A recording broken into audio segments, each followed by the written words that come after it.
This next video is how to draw windows and doors. We're going to start with windows first. And basically windows are very similar to what we did. I mean, they're not similar. It is what we did last year when we did the houses in two-point perspective.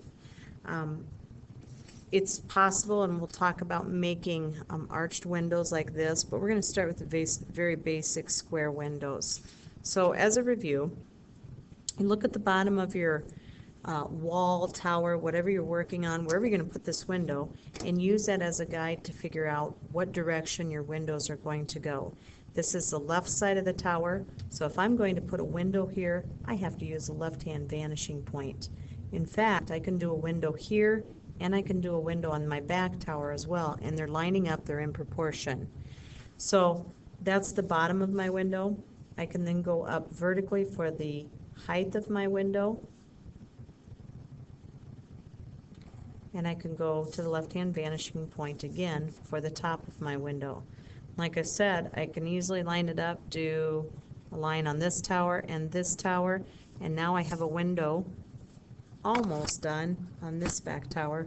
I have the top and bottom. Now all I have to do is line it up with the vertical on both sides, and I have two windows done. If I want to make a window on this side that is in proportion with this one, what I'm going to do is line it up with my left-hand vanishing point and go up until I hit the vertical that's right here. And they can use this as a guide, because once I hit that vertical, I now have to go to the right-hand vanishing point for a window over here. As a whoops, I was not hitting the vanishing point. There we go. Okay, so as a review, we'll do the bottom. Bottom, lining up with the left-hand vanishing point until we hit a vertical, and I put a little dot right there as a guide. And then I go to the right-hand vanishing point for the bottom of the window. And I now have a window that lines up on this side. All right, so I currently have 3 windows down. Now, if we're going to do windows, then logic tells us we should be able to see some thickness to this wall. And we're going to do what are called recesses. All right, this is a little area that recedes or goes back in space. And you notice I keep coming to this corner. Well, the reason I'm doing that is because I'm on the left side, so I know that this corner, the thickness of this wall, is either going to be here or here. All right, I know it's here because it's above the horizon line, so that tells me it's in the top left corner. So from the top left corner, I'm going to see the little corner line, and I'm going to use the opposite vanishing point to draw a short little corner line right there. Okay, it's very, very short. And then for the top of my window, the thickness of my window, I will use the vanishing point on this side, so it's a left-hand vanishing point, and I'm going to draw a line going up.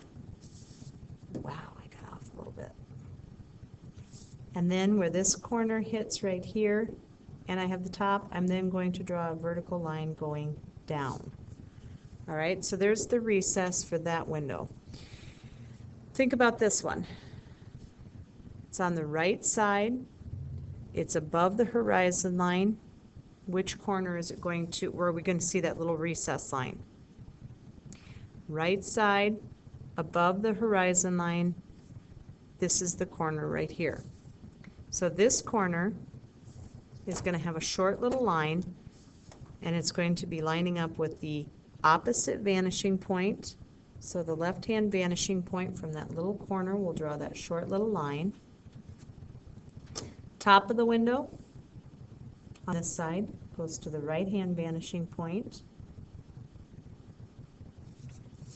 and the edge of it, the right side, goes straight up and down. Okay, so we have these same recesses on this example. You can see it right here, the little corner thickness line right here and right here. There's one also back here. All right, so that's how you do a recess.